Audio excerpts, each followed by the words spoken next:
വിശദമായ വാർത്തകളിലേക്ക്. തെരഞ്ഞെടുപ്പിൽ ഭൂരിപക്ഷം ലഭിക്കുമെന്ന കള്ളം പറയാനില്ലെന്ന് എ കെ ആന്റണി. LDF-ഉം UDF-ഉം ഒപ്പത്തിനൊപ്പമാണെന്നും ആന്റണി കണ്ണൂരിൽ പറഞ്ഞു. വിവരങ്ങളുമായി ജോഷ്ല ചേരുന്നു. ജോഷ്ല, എന്തൊക്കെയാണ് ആന്റണി പറഞ്ഞത്?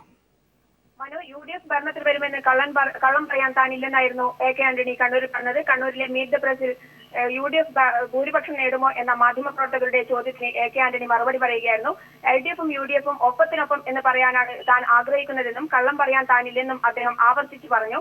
അതേസമയം ഷാഹിദ കമാലിന്റെ CPIM പ്രവേശനം സ്വാഭാവികമെന്ന് പറഞ്ഞ് ഒതുക്കാനാണ് എ കെ ആന്റണി ശ്രമിച്ചത്. സ്ത്രീകൾക്ക് UDF-ൽ നിൽക്കാനാവില്ലെന്ന ഷാഹിദ കമാലിന്റെ പരാമർശത്തെക്കുറിച്ച് അതേക്കുറിച്ച് കൂടുതലൊന്നും പറയാനില്ലെന്ന് പറഞ്ഞ് അദ്ദേഹം ഒഴിഞ്ഞുമാറുകയായിരുന്നു. അദ്ദേഹം പറഞ്ഞ മറ്റു കാര്യങ്ങൾ BJP കേരളത്തിൽ അക്കൗണ്ട് തുറക്കില്ലെന്നും കേരളത്തിലേക്കുള്ള BJP RSS കേന്ദ്ര നേതാക്കളുടെ വരവ് രഹസ്യ അജണ്ടയുടെ ഭാഗമാണെന്നും വൻ അപകടത്തിന്റെ സൂചനയാണിതെന്നും കേരളത്തെ രക്ഷിക്കാനല്ല കേരളം കലക്കാനാണ് ഇവരുടെ വരവെന്നുമായിരുന്നു അദ്ദേഹം പറഞ്ഞത്. അതേസമയം മദ്യനയത്തെക്കുറിച്ച് മദ്യനിരോധനമാണ് തങ്ങളുടെ ലക്ഷ്യമെന്നും 10 വർഷം കൊണ്ട് ബീവറേജ് ഷോപ്പുകൾ അടക്കം പൂട്ടാനാണ് ലക്ഷ്യമെന്നും അദ്ദേഹം കൂട്ടിച്ചേർത്തു. ജോഷ്ല, കഴിഞ്ഞ ദിവസം തിരുവനന്തപുരത്ത് മാധ്യമപ്രവർത്തകർ നിർബന്ധിച്ചത് കൊണ്ടാണ് സത്യം പറയുന്നത് എന്ന് പറഞ്ഞ് ആന്റണി പറഞ്ഞിരുന്നു UDF അധികാരത്തിൽ വരുമെന്ന് പറയാൻ ഉറപ്പില്ല എന്ന്. ഇപ്പോൾ കണ്ണൂരിൽ അദ്ദേഹം അതിന് തുടർച്ചയായി ഇത്തരത്തിൽ പറയുമ്പോൾ മുഖ്യമന്ത്രി ഉമ്മൻചാണ്ടി അവകാശപ്പെടുന്നത് പോലെ UDF-ന് അനുകൂലമായൊരു സാഹചര്യം കേരളത്തിൽ ഇല്ല എന്ന ഹൈക്കമാൻഡിന്റെ വിലയിരുത്തൽ കൂടിയല്ലേ ആന്റണിയിലൂടെ പുറത്തു വരുന്നത്? തീർച്ചയായും മനു, അദ്ദേഹത്തോട് മാധ്യമപ്രവർത്തകർ ആവർത്തിച്ച് ചോദിച്ച ചോദ്യം കോൺഗ്രസ് ഭൂരിപക്ഷം നേടുമോ അതോ UDF തന്നെ അധികാരത്തിൽ വരുമോ എന്നുള്ള രീതിയിലുള്ള ചോദ്യങ്ങളായിരുന്നു. എന്നാൽ അദ്ദേഹം അതിനൊന്നും മറുപടി പറയാൻ തയ്യാറായില്ല. അദ്ദേഹം അവസാനം പറഞ്ഞത് ഇതൊരു ആത്മവിശ്വാസ കുറവല്ലേ എന്ന് പറഞ്ഞപ്പോൾ അദ്ദേഹം പറഞ്ഞത് താൻ കള്ളം പറയാൻ ആഗ്രഹിക്കാത്ത ആളാണ്, താൻ ഒരിക്കലും കള്ളം പറയാറില്ല. അതുകൊണ്ട് തന്നെ നേരത്തെ താൻ പറഞ്ഞത് LDF ഭൂരിപക്ഷം നേടുമെന്നായിരുന്നു, നേരിയ മുൻതൂക്കം LDF-ന് ഉണ്ടാകുമെന്നായിരുന്നു താൻ പറഞ്ഞത്. അത് ഇപ്പോൾ പറയുന്നില്ല. ഇപ്പോൾ താൻ പറയാൻ ആഗ്രഹിക്കുന്നത് UDF-ഉം LDF-ഉം ഒപ്പത്തിനൊപ്പം നിൽക്കും എന്നാണ്. എന്തായാലും കോൺഗ്രസോ അഥവാ UDF-ഓ ഭൂരിപക്ഷം നേടും എന്ന് പറയാൻ താനില്ല എന്ന് പറഞ്ഞുകൊണ്ടാണ് A K Antony meet press അവസാനിപ്പിച്ചത്. തീർച്ചയായിട്ടും ജോഷിലയാണ് വിവരങ്ങൾ നൽകിയത്. കേന്ദ്ര തെരഞ്ഞെടുപ്പ് കമ്മീഷൻ രാഷ്ട്രീയ കക്ഷി നേതാക്കളുമായി കൂടിക്കാഴ്ച നടത്തി. തെരഞ്ഞെടുപ്പിൽ സർക്കാർ സംവിധാനങ്ങൾ മുഖ്യമന്ത്രിയും ആഭ്യന്തരമന്ത്രിയും ദുരുപയോഗം ചെയ്യുന്നതായി LDF കമ്മീഷനെ അറിയിച്ചു. വോട്ടർ പട്ടികയിൽ ഇപ്പോഴും ക്രമക്കേടുള്ളതായി UDF കമ്മീഷന് പരാതി നൽകി. അതേസമയം പ്രശ്നബാധിത ബൂത്തുകളിൽ സുതാര്യത ഉറപ്പുവരുത്തണമെന്ന് NDAയും ആവശ്യപ്പെട്ടു. സംസ്ഥാനത്ത് നിയമസഭാ തെരഞ്ഞെടുപ്പ് പ്രവർത്തനങ്ങളിൽ പെരുമാറ്റച്ചട്ട ലംഘനം പരിശോധിച്ച കേന്ദ്ര തെരഞ്ഞെടുപ്പ് കമ്മീഷണർ ഡോക്ടർ നസീം സെയ്ദി രാഷ്ട്രീയ കക്ഷി നേതാക്കളുടെ പരാതികളും കേട്ടു. സർക്കാർ സംവിധാനങ്ങൾ വ്യാപകമായി ദുരുപയോഗം ചെയ്യുന്നതായി LDF കമ്മീഷനെ അറിയിച്ചു. മുഖ്യമന്ത്രിയും ആഭ്യന്തരമന്ത്രിയും ഫേസ്ബുക്കിലൂടെ തെരഞ്ഞെടുപ്പ് പ്രചരണം നടത്തുന്നതായി LDF കമ്മീഷന് പരാതി നൽകി. ഈ സർക്കാർ മിഷനറി രാഷ്ട്രീയ താല്പര്യങ്ങൾക്ക് വേണ്ടി നഗ്നമായി ദുരുപയോഗം ചെയ്യുന്നു എന്നതാണ് വലിയ കംപ്ലൈൻ്റ് ആയിട്ട് ഞങ്ങൾ പറഞ്ഞിട്ടുള്ളത്. മുഖ്യമന്ത്രിയും ആഭ്യന്തരമന്ത്രിയും തന്നെ അതിൽ പെട്ടിരിക്കുകയാണ്. മുഖ്യമന്ത്രിയുടെ ഒഫീഷ്യൽ ഫേസ്ബുക്ക് പേജ് ദുരുപയോഗം ചെയ്ത കംപ്ലൈൻറ്റ് നേരത്തെ കൊടുത്തു, വീണ്ടും കൊടുത്തു. ഹോം മിനിസ്റ്റർ രമേശ് ചെന്നിത്തല സർക്കാരിനെ സംബന്ധിക്കുന്ന പരസ്യങ്ങൾ തിയേറ്ററുകളിൽ കൊടുക്കുന്നുണ്ട്. വോട്ടർ പട്ടികയിൽ ക്രമക്കേടുണ്ടെന്നും കള്ളവോട്ടുകൾ തടയാൻ ആവശ്യമായ നടപടി സ്വീകരിക്കണമെന്ന് UDF കമ്മീഷനോട് ആവശ്യപ്പെട്ടതായി സജീവ് ജോസഫ് പറഞ്ഞു. നിരവധി വ്യാജ വോട്ടർമാർ പട്ടികയിൽ ഇപ്പോഴും തുടരുന്നു എന്ന കാര്യം തെരഞ്ഞെടുപ്പ് കമ്മീഷനെ അറിയിച്ചിട്ടുണ്ട്. അത്തരത്തിലുള്ള വ്യാജ വോട്ടർമാരെ തടയുന്നതിന് വേണ്ടി, കള്ളവോട്ടുകൾ തടയുന്നതിന് വേണ്ടിയുള്ള ജാഗ്രത തെരഞ്ഞെടുപ്പ് കമ്മീഷൻ ഉണ്ടാക്കണം.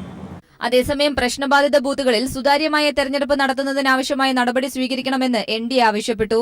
ഇത്തരം ബൂത്തുകളിൽ CCTV സ്ഥാപിക്കണമെന്നും കേന്ദ്രസേനയെ വിന്യസിക്കണമെന്നും കമ്മീഷനോട് ആവശ്യപ്പെട്ടതായി JR പത്മകുമാർ പറഞ്ഞു.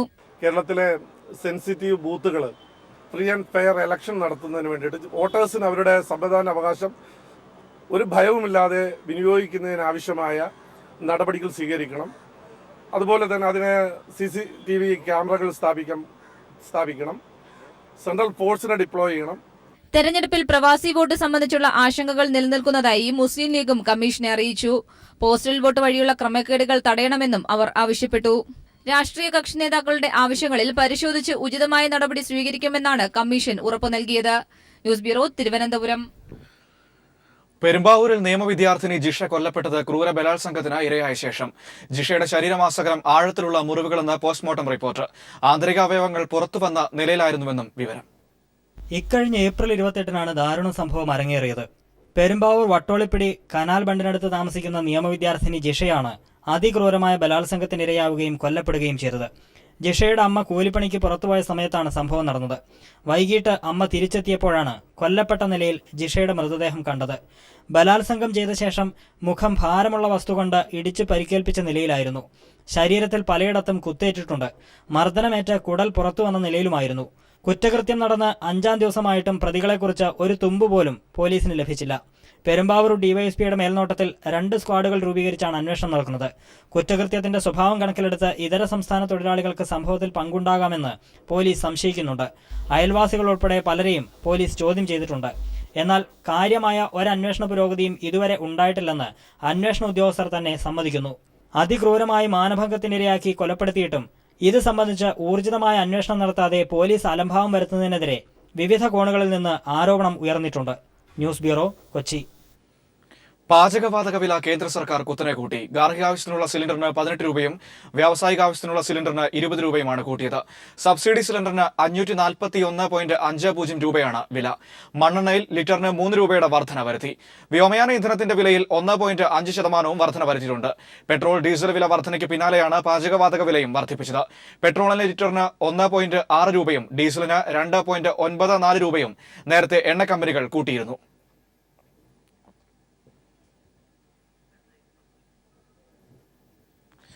അഗസ്റ്റ വെസ്റ്റ്ലാൻഡ് ഇടപാടിൽ മുൻ വ്യോമസേനാ മേധാവി SP ത്യാഗിയെ ഇന്ന് CBI ചോദ്യം ചെയ്യുകയാണ്. ത്യാഗി ദില്ലിയിലെ CBI ആസ്ഥാനത്തെത്തി.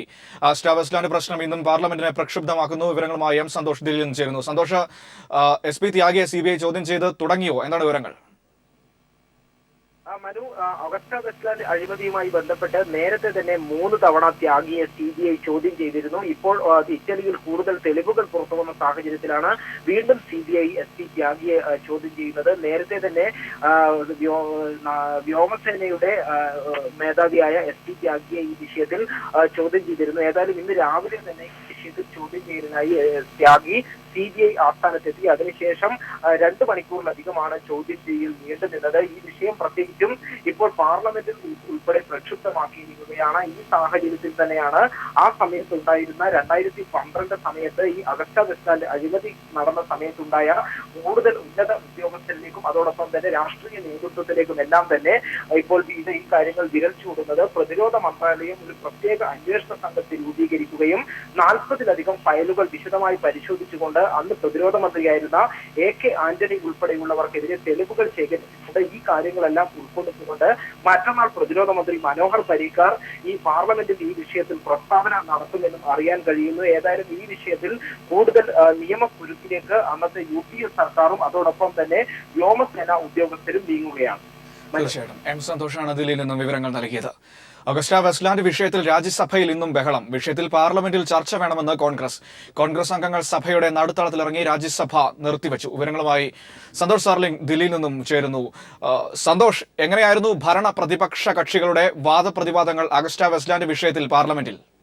മനു, അഗസ്റ്റ വെസ്റ്റ്ലാൻഡ് വിഷയത്തിൽ ഇന്ന് രാജ്യസഭയിൽ വൻ ബഹളമാണ് ഉണ്ടായത്. ഇന്ന് ഭരണ പ്രതിപക്ഷ അംഗങ്ങളെ ഞെട്ടിച്ചുകൊണ്ട് തൃണമൂൽ കോൺഗ്രസ് ആണ് ഈ വിഷയം സഭയിൽ ഉന്നയിച്ചത്. പ്രത്യേകിച്ച് തൃണമൂൽ കോൺഗ്രസ് MP സുഖേന്ദു ശേഖർ റോയ് അടിയന്തര പ്രമേയത്തിന് വിഷയത്തിൽ നോട്ടീസ് നൽകി. കേന്ദ്ര സർക്കാർ ഇക്കാര്യത്തിൽ പ്രസ്താവന നടത്തണം. വകുപ്പ് മന്ത്രി, പ്രതിരോധ മന്ത്രി മനോഹർ പരീക്കർ ഇപ്പോൾ സഭയിലുണ്ട്. അതുകൊണ്ട് തന്നെ പരീക്കർ മറുപടി നൽകണം പ്രസ്താവന നടത്തണം എന്നാവശ്യപ്പെട്ടുകൊണ്ട് സുഖേന്ദു ശേഖർ റോയ് തൃണമൂൽ കോൺഗ്രസിന്റെ ഭാഗത്തു നിന്നും അടിയന്തര പ്രമേയത്തിന് നോട്ടീസ് നൽകി. എന്നാൽ സഭ ആവശ്യം സ്പീക്കർ തള്ളിയെങ്കിൽ പോലും പിന്നീട് ശൂന്യവേളയിലും വിഷയം ഉന്നയിച്ചു. വൻ ബഹളത്തിലേക്ക് കാര്യങ്ങൾ നീങ്ങുകയും ചെയ്തു.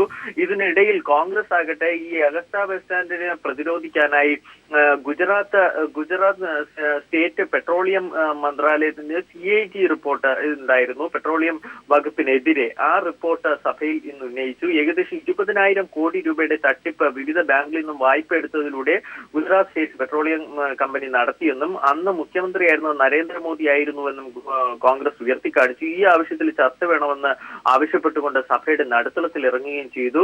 ഇതേ തുടർന്ന് സഭ 3 തവണയോളം നിർത്തിവെച്ചു. അതിനുശേഷം ഹമീദ് അൻസാരി അധ്യക്ഷൻ ചെയറിലെത്തി. ഇതിനുശേഷവും തൃണമൂൽ കോൺഗ്രസ് അഗസ്റ്റ വെസ്റ്റ്ലാൻഡ് ആവശ്യത്തിന്മേലും കോൺഗ്രസ് ഈ ഗുജറാത്തിലെ CAG വിഷയം ഉയർത്തിക്കാണിച്ചുകൊണ്ട് ബഹളമുണ്ടാക്കി. ഇതേ തുടർന്ന് തൃണമൂൽ കോൺഗ്രസ് MP സുഖേന്ദു ശേഖർ റോയിയെ സഭയിൽ നിന്നും 1 ദിവസത്തേക്ക് സ്പീക്കർ പുറത്താക്കി. ഇതിൽ പ്രതിഷേധിച്ച് തൃണമൂൽ കോൺഗ്രസ് അംഗങ്ങൾ സഭയിൽ നിന്ന് ഇറങ്ങിപ്പോവുകയും ചെയ്തു. ഇപ്പോൾ സഭ 2 മണിവരെ നിർത്തിവെച്ചിരിക്കുകയാണ്. മനു.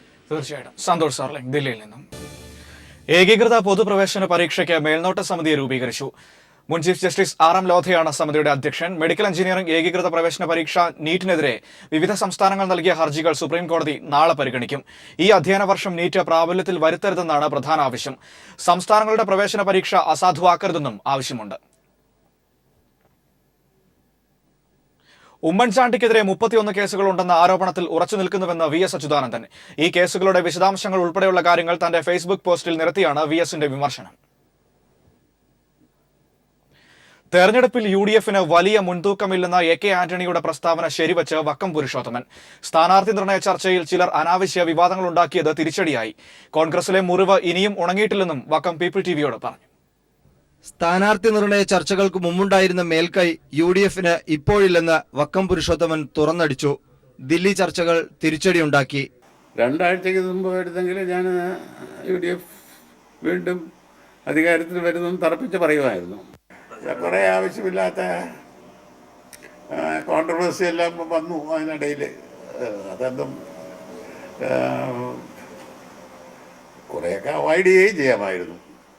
തെരഞ്ഞെടുപ്പ് പ്രചാരണ ഘട്ടത്തിലും KPCC അധ്യക്ഷനും പാർട്ടി നേതാക്കളുമായുണ്ടായിട്ടുള്ള തർക്കത്തിലെ മുറിവുകൾ ഉണങ്ങിയിട്ടില്ല. വിവാദങ്ങൾ അനാവശ്യമായിരുന്നുവെന്നും വക്കം പറയുന്നു. ഒഴിവാക്കാവുന്ന പല കാരണങ്ങളാൽ ഞാനത് തടുപ്പിച്ച് പറയുന്നില്ല. അദ്ദേഹം പറഞ്ഞതിൻ്റെ അതിൽ പലതും ഉൾപ്പെടും. അത് കഴിഞ്ഞിട്ട് ദിവസങ്ങൾ ഇത്രയായി, ആ മുറിവ് ഉണങ്ങിയ ഇനിയും 15 ദിവസം കിടക്കല്ലേ.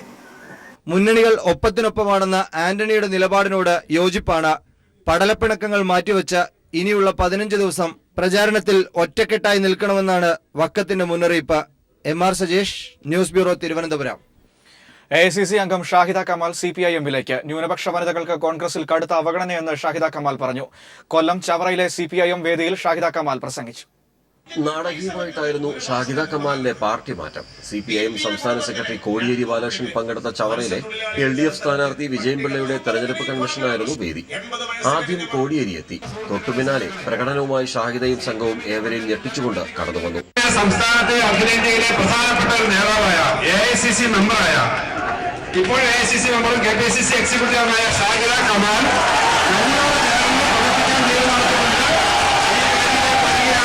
CPIM സംസ്ഥാന സെക്രട്ടറി കോടിയേരി ബാലകൃഷ്ണൻ ഷാഹിദ കമാലിനെയും പ്രാദേശിക കോൺഗ്രസ് നേതാവായ ഡോക്ടർ രാമഭദ്രൻ ഉൾപ്പെടെയുള്ളവരെ പാർട്ടിയിലേക്ക് സ്വാഗതം ചെയ്തു.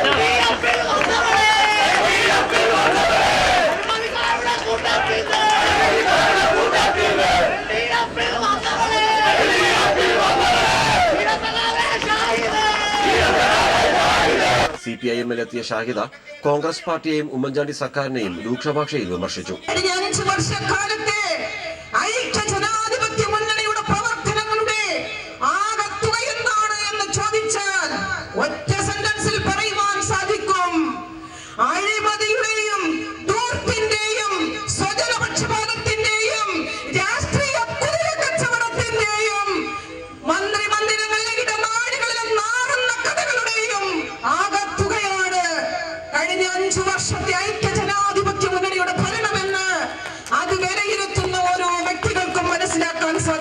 കോൺഗ്രസ് സ്ഥാനാർത്ഥിയായി ലോക്സഭയിലേക്കും നിയമസഭയിലേക്കും മത്സരിച്ചിട്ടുള്ള ഷാഹിദ കഴിഞ്ഞ കുറച്ചു കാലമായി കോൺഗ്രസുമായി അകന്നു കഴിയുകയായിരുന്നു.